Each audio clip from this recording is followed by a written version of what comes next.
Hi friends, എല്ലാ കൂട്ടുകാർക്കും എൻ്റെ പുതിയൊരു വ്ളോഗിലേക്ക് സ്വാഗതം. ഇന്ന് നമ്മൾ ഡിസ്കസ് ചെയ്യാൻ വേണ്ടി പോകുന്നത് ദുബായിലെ ഡ്രൈവിംഗ് ലൈസൻസ് വളരെ എളുപ്പത്തിൽ എങ്ങനെ എടുക്കാം എന്നതിനെക്കുറിച്ചാണ്. ഞാൻ 2017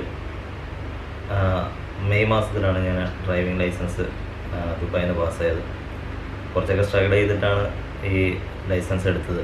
അപ്പോൾ ഇനിയുള്ള ആൾക്കാർക്ക് ലൈസൻസ് എടുക്കാൻ പോകുന്ന പുതിയ തലമുറയ്ക്ക് വളരെ എളുപ്പത്തിൽ എങ്ങനെ ഡ്രൈവിംഗ് ലൈസൻസ് എടുക്കാം എന്നതിനെക്കുറിച്ചാണ് ഞാൻ എൻ്റേതായ കുറച്ച് ടിപ്സുകൾ കാര്യങ്ങളൊക്കെ നിങ്ങളുമായിട്ട് ഷെയർ ചെയ്യുന്നത്. ഞാൻ ഏകദേശം 6 മാസം ഇതിൻ്റെ ഡ്രൈവിങ് പരിശീലനവും അതേപോലെ ഫെയിലും ഒക്കെ ആയിട്ടാണ് 6 മാസം കൊണ്ടാണ് ഞാൻ ഈ ഡ്രൈവിംഗ് ലൈസൻസ് എടുത്തത്. എനിക്ക് ഏകദേശം 10,000-ഓളം ദിർഹംസ് UAE ദിർഹംസ് ഇതിനു വേണ്ടി ചിലവാക്കുകയും ചെയ്യാം. അബുദാബിയിൽ നിന്ന് ദുബായിൽ പോയിട്ടാണ് ഞാൻ ഡ്രൈവിംഗ് ലൈസൻസ് എടുത്തത്. അബുദാബിയിൽ ആയിരുന്നു എൻ്റെ ജോലി. അപ്പോൾ ദുബായിൽ പോയിട്ടാണ് ഞാൻ ഡ്രൈവിംഗ് ലൈസൻസ് എടുത്തത്.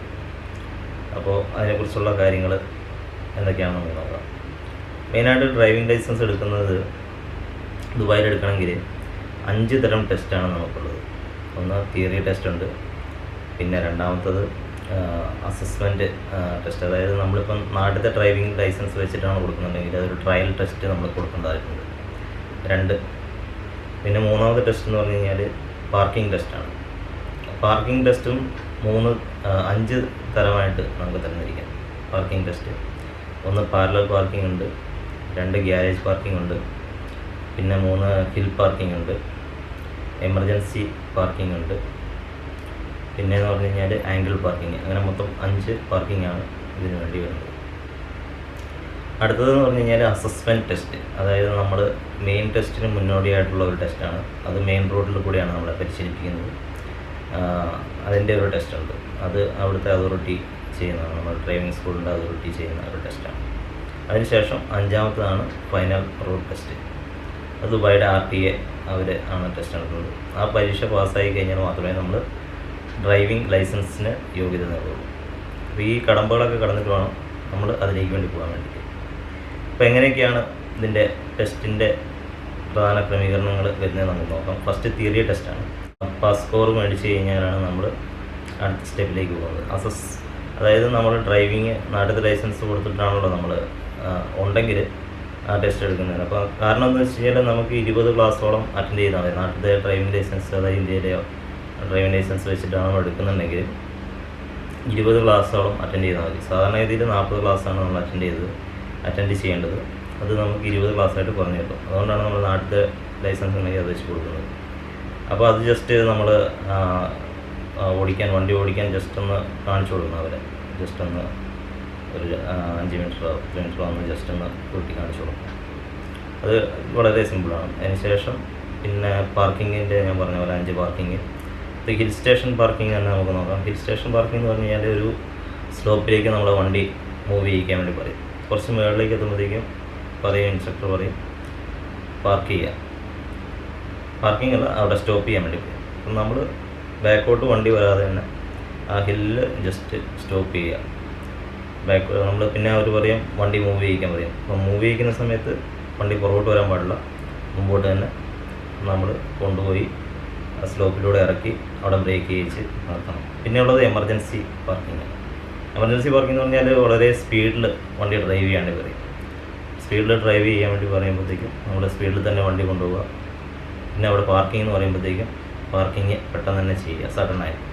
അപ്പോൾ 2 കൈയും നല്ല സ്റ്റിയറിങ്ങിൽ ഇങ്ങനെ പിടിച്ച് സഡനായിട്ട് പാർക്ക് ചെയ്തിട്ട് അത് പാർക്കിംഗ് മോഡിലേക്ക് കൊണ്ടുവരിക. അതാണ് അതിൻ്റെ അടുത്തത്. പിന്നെ ആംഗിൾ പാർക്കിംഗ്. ഇത് സ്ലോപ്പിൽ സൈഡിൽ പാർക്ക് ചെയ്യേണ്ട ഒരു പാർക്കിംഗാണ്. അതേപോലെ തന്നെ reverse gear parking. Reverse parking എന്ന് പറയുമ്പോൾ വണ്ടി മുമ്പോട്ട് കൊണ്ടുപോയിട്ട് അവിടെ നിന്ന് റിവേഴ്സ് കൊണ്ടുവന്നിട്ട് ആ കറക്റ്റ് പൊസിഷനിൽ കൊണ്ട് പാർക്ക് ചെയ്യുക. അങ്ങനെയൊക്കെയാണ് പാർക്കിങ്ങിൻ്റെ സെക്ഷൻ വരുന്നത്. പിന്നെ അടുത്ത സെക്ഷൻ എന്ന് പറഞ്ഞു കഴിഞ്ഞാൽ അസസ്മെൻറ്റ് പാർക്കിംഗ്. അത് ഞാൻ പറഞ്ഞ പോലെ തന്നെ റോഡ് ടെസ്റ്റിൻ്റെ സെയിം പ്രൊസീജിയറൊക്കെ തന്നെയാണ്. അപ്പോൾ നമ്മളത് കറക്റ്റ് കാര്യങ്ങളൊക്കെ ഫോളോ അപ്പ് ചെയ്ത് ജസ്റ്റ് പാർക്കിംഗ് ചെയ്യേണ്ടെന്ന് പറയുന്ന സമയത്ത് പാർക്കിംഗ് ചെയ്യാനും അതേപോലെ ബ്രേക്ക് ചെയ്യേണ്ട സമയത്ത് ബ്രേക്ക് ചെയ്യാനും എല്ലാം കറക്റ്റായിട്ട് നമ്മൾ ഫോളോ അപ്പ് ചെയ്ത് കൊണ്ടുപോകണം. അത് പാസ്സായി കഴിഞ്ഞാൽ മാത്രമേ അടുത്ത സ്റ്റെപ്പ് മെയിൻ സ്റ്റെപ്പ്, അതായത് റോഡ് ടെസ്റ്റ് RTA റോഡ് ടെസ്റ്റിലേക്ക് നമ്മൾ യോഗ്യരാകും. അപ്പോൾ എങ്ങനെയൊക്കെയാണ് ഇതിൻ്റെ കാര്യങ്ങൾ നമുക്ക് ഈസി ആയിട്ട് ഡ്രൈവിംഗ് ടെസ്റ്റ് എങ്ങനെ ഈസി ആക്കാം, അതിൻ്റെ ടിപ്സ് കാര്യങ്ങളൊക്കെ ഞാൻ നിങ്ങൾക്ക് പറഞ്ഞുതരാം. അപ്പോൾ നമുക്ക് ഓരോരോ സ്റ്റെപ്പായിട്ട് നോക്കാം. പ്രധാനമായിട്ടും ഇത് ശ്രദ്ധിക്കുക. നിങ്ങൾക്ക് ഒരു നോട്ട്ബുക്ക് ഉണ്ടെങ്കിൽ അതിൽ നിങ്ങൾ എഴുതി വെക്കുക, അല്ലാന്നുണ്ടെങ്കിൽ എവിടെയും കുറിച്ചിടുക. അങ്ങനെയാകുമ്പോൾ നമുക്ക് കുറച്ചും കൂടെ ഈസി ആയിട്ട് ഈ കാര്യങ്ങളൊക്കെ ഉൾക്കൊള്ളാൻ വേണ്ടി സാധിക്കും. ഒന്നാമത് തന്നെ സിഗ്നൽ ഓൾ ദ ടൈം, എല്ലാ സമയത്തും സിഗ്നൽ കറക്റ്റായിട്ട് ഫോളോ അപ്പ് ചെയ്യുക. നമ്മൾ വണ്ടി മുമ്പോട്ട് പോയിക്കൊണ്ടിരിക്കുന്ന സമയത്ത് ഇടത്തോട്ടാണ് മാറുന്നതെങ്കിൽ സിഗ്നൽ ഇടുക, വലത്തോട്ടാണെങ്കിൽ വലത്തേക്കുള്ള സിഗ്നൽ, അതേപോലെ സ്റ്റോപ്പ് ടൈമിൽ സ്റ്റോപ്പ് കൊടുക്കുക. ഹസാർഡ്, അതായത് ഹസാർഡ് എന്തെങ്കിലും എമർജൻസി വരികയാണെങ്കിൽ പെട്ടെന്ന് നിങ്ങൾക്ക് സ്റ്റോപ്പ് ചെയ്യേണ്ട സമയം വന്നു കഴിഞ്ഞാൽ അപ്പോൾ തന്നെ ഹസാർഡ് സിഗ്നൽ കൊടുക്കുക. അങ്ങനെയുള്ള കാര്യങ്ങളൊക്കെ സ്റ്റോപ്പിൻ്റെ സിഗ്നൽ. അടുത്തത് മെയിനായിട്ടുള്ളത് മിറർ ചെക്കിംഗ് ആണ്. നമ്മളെപ്പോഴും പ്രധാനമായിട്ട് ശ്രദ്ധിക്കേണ്ടത് മിറർ ചെക്ക് ചെയ്യാനാണ്. ഇപ്പോൾ നമ്മൾ വണ്ടി ഇങ്ങനെ നല്ല സ്പീഡിൽ പോയിക്കൊണ്ടിരിക്കുകയാണ്, അപ്പോൾ നിങ്ങൾക്ക് പെട്ടെന്ന് തന്നെ നിങ്ങൾക്ക് സ്റ്റോപ്പ് ചെയ്യേണ്ടി വന്നു. ഇപ്പോൾ നിങ്ങൾ സെൻട്രൽ മിററിൽ നോക്കിയിട്ട് വേണം വണ്ടി സ്റ്റോപ്പ് ചെയ്യാൻ വേണ്ടി. പുറകെ വണ്ടി വരുന്നുണ്ടോ അതിൻ്റെ ഒരു സിഗ്നൽ, മെയിനായിട്ടും സിഗ്നൽ, അതായത് ആ മിറർ ചെക്ക് ചെയ്യുക. അതിനുശേഷം സ്റ്റിയറിങ് നമ്മൾ പിടിക്കേണ്ട ഒരു ഇതുണ്ട്, 10 to 10 പൊസിഷൻ. അതായത് നമ്മൾ ക്ലോക്കിൻ്റെ വൈസ് നോക്കുകയാണെങ്കിൽ 10 to 10 പൊസിഷൻ എങ്ങനെയാണ് അതേപോലെ തന്നെയാണ് സ്റ്റിയറിങ് പ്രധാനമായിട്ടും പിടിക്കേണ്ടത്. അത് പരിശീലിക്കുകയാണെങ്കിൽ അതൊരു നല്ലൊരു ഇതായിരിക്കും. അടുത്തത് സ്പീഡ് മെയിൻറ്റെയിനിങ് ആണ്. സ്പീഡ് മെയിൻറ്റെയിനിങ് എന്ന് പറഞ്ഞു കഴിഞ്ഞാൽ നമ്മളിപ്പം 60 കിലോമീറ്റർ സ്പീഡിൽ പോകേണ്ട സ്ഥലത്ത് 60 കിലോമീറ്റർ സ്പീഡിലേക്ക് പോകും. കറക്റ്റ് സ്പീഡ്, അതായത് നമ്മൾ എവിടെയാണ് അതിൻ്റെ മാർക്കുണ്ടാവും, അത് നമ്മൾ നോക്കിയിട്ട് വേണം, സിഗ്നൽ നോക്കിയിട്ട് വേണം സ്പീഡ് കൺട്രോൾ ചെയ്യാൻ വേണ്ടി. അടുത്തത് ലൈൻ ചേഞ്ചിങ് ആണ്. ലൈൻ ചേഞ്ചിങ് പല ഇതുണ്ട്. ഇപ്പോൾ സെൻട്രൽ മിറർ നോക്കണം, അതേപോലെ സൈഡ് മിറർ നോക്കണം. ആദ്യം ഫസ്റ്റ് നമ്മൾ ലൈൻ ചെയ്യാനാണ്. നമ്മൾ വലതുവശത്ത് കൂടെ അങ്ങനെ സ്ലോ ആയിട്ട് പോയിക്കൊണ്ടിരിക്കുകയാണ് വലതുവശത്തിൽ കൂടെ. അപ്പോൾ നമുക്ക് ഇടതുവശത്തേക്ക് പോകണം. ഇടതുവശത്തെ ട്രാക്ക് എന്ന് പറഞ്ഞാൽ കുറച്ചുകൂടെ സ്പീഡ് കൂടിയാണ്. അപ്പോൾ നമ്മൾ എന്ത് ചെയ്യണം, നേരെ സെൻട്രൽ മിററിൽ നോക്കിയതിന് ശേഷം സൈഡ് മിറർ നോക്കി ഷോൾഡർ ഇങ്ങനെ ചെക്ക് ചെയ്തതിന് ശേഷം വേണം വണ്ടി മൂവ് ചെയ്യാൻ വേണ്ടിയിട്ട്. അതുപോലെ തന്നെ അടുത്തത് എന്ന് പറഞ്ഞാൽ യു ടേണിൻ്റെ സ്ഥലത്ത് നമ്മൾ മെയിനായിട്ട് അവിടെ സ്റ്റോപ്പ് ചെയ്യാൻ വേണ്ടിയിട്ട് സ്റ്റോപ്പ് ചെയ്തതിന് ശേഷം ടേൺ ചെയ്യുന്ന സമയത്ത് അങ്ങേ സ്ഥലത്തു നിന്ന് വേണം, അതായത് റൈറ്റ് സൈഡിൽ വേണം വണ്ടി ടേൺ ചെയ്ത് പോകാൻ വേണ്ടിയിട്ട്. അപ്പോൾ നമ്മൾ അവിടുത്തെ വണ്ടി വരുന്നുണ്ടോ ഇല്ല എന്നുള്ള കാര്യങ്ങളൊക്കെ പ്രധാനമായിട്ടും ശ്രദ്ധിക്കണം.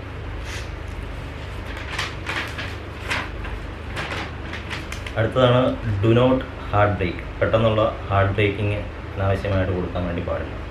അത് വളരെയധികം ശ്രദ്ധിക്കണം.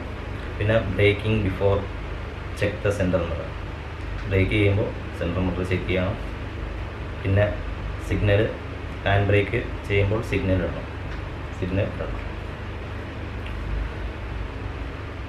അടുത്തത് സ്റ്റോപ്പ് സിഗ്നൽ. നേരത്തെ പറഞ്ഞാണ്, സ്റ്റോപ്പ് സിഗ്നൽ ഓൾറെഡി ചെയ്യണം. പിന്നെ പാർക്ക് ചെയ്യുമ്പോൾ വളരെയധികം സൂക്ഷിച്ച് വേണം പാർക്ക് ചെയ്യാൻ. പെട്ടെന്നുള്ള എമർജൻസി ആയിട്ട്, അതായത് ഹറിയായിട്ടൊന്നും പാർക്ക് ചെയ്യരുത്. വളരെയധികം കെയർഫുള്ളായിട്ട് തന്നെ പാർക്ക് ചെയ്യുക.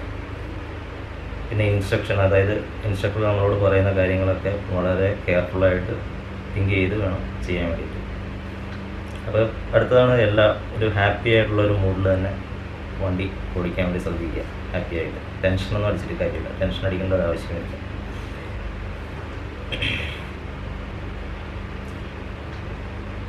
പിന്നെ പെഡസ്ട്രിയൻ്റെ ഇതാണ് അടുത്തത് വരുന്നത്. പെഡസ്ട്രിയൻ്റെ ഇതാണ്, അതായത് കാൽനട യാത്രക്കാർ പോകുമ്പോൾ അവർക്ക് വഴി കൊടുക്കുക വളരെയധികം ഇമ്പോർട്ടൻ്റ് ആണ്. ഇത് ചെയ്യുന്നതാണ്. പിന്നെ മെയിനായിട്ട് നമ്മൾ കാറിൽ കയറുമ്പോൾ ശ്രദ്ധിക്കേണ്ട കാര്യങ്ങൾ സീറ്റ് ബെൽറ്റ് ഇടുക. അതായത് സീറ്റ് ബെൽറ്റ്, അതായത് അതുപോലെ തന്നെ സ്റ്റിയറിങ് കാര്യങ്ങളൊക്കെ അഡ്ജസ്റ്റ് ചെയ്ത് വെക്കുക. പിന്നെ സീറ്റ് അപ്പ് ആൻഡ് ഡൗൺ കാര്യങ്ങളൊക്കെ ചെയ്യുക, അങ്ങനെയുള്ള കാര്യങ്ങളാണ്. പിന്നെ മിറർ കാര്യങ്ങളൊക്കെ കറക്റ്റ് പൊസിഷനിൽ ചെക്ക് ചെയ്ത് പ്രോപ്പറായിട്ട് വെക്കുക. പിന്നെ ഹാൻഡ് ബ്രേക്ക് റിമൂവ് ചെയ്യുക, കെയർഫുള്ളായിട്ട് നോക്കിയതിന് ശേഷം ഹാൻഡ് ബ്രേക്ക് റിമൂവ് ചെയ്യുക. പിന്നെ ഇൻഡിക്കേറ്റർ കാര്യങ്ങളൊക്കെ കൊടുക്കുക. അതുപോലെ തന്നെ ഇതൊക്കെ നമ്മൾ നല്ല കെയർഫുള്ളായിട്ട് ചെയ്ത് കഴിഞ്ഞാൽ നമുക്കൊരു വളരെ ഈസി ആയിട്ട് തന്നെ ഇത് ഡ്രൈവിംഗ് ലൈസൻസ് വളരെ ഈസി ആയിട്ട് എടുക്കാൻ വേണ്ടി സാധിക്കും. അപ്പോൾ നിങ്ങൾക്ക് എൻ്റെ ഈ ഒരു വീഡിയോ ഇഷ്ടപ്പെടുമെന്ന് വിചാരിക്കുന്നു. ഇഷ്ടപ്പെട്ട് കഴിഞ്ഞാൽ നിങ്ങൾ ഷെയർ ചെയ്യുക, മറ്റുള്ള കൂട്ടുകാർക്ക് ഷെയർ ചെയ്ത് കൊടുക്കുക. എന്തെങ്കിലും ഡൗട്ട്സ് കാര്യങ്ങളൊക്കെ ഉണ്ടെങ്കിൽ എൻ്റെ കമൻറ്റ് ബോക്സിൽ വന്നിട്ട് നിങ്ങൾക്ക് എൻക്വയറി ചെയ്യുന്നതാണ്, ഞാൻ അത് ക്ലിയർ ചെയ്യുന്നതായിരിക്കും. ഓക്കെ, ഇനിയൊരു വീഡിയോ കാണുന്നതായിരിക്കും. എല്ലാവർക്കും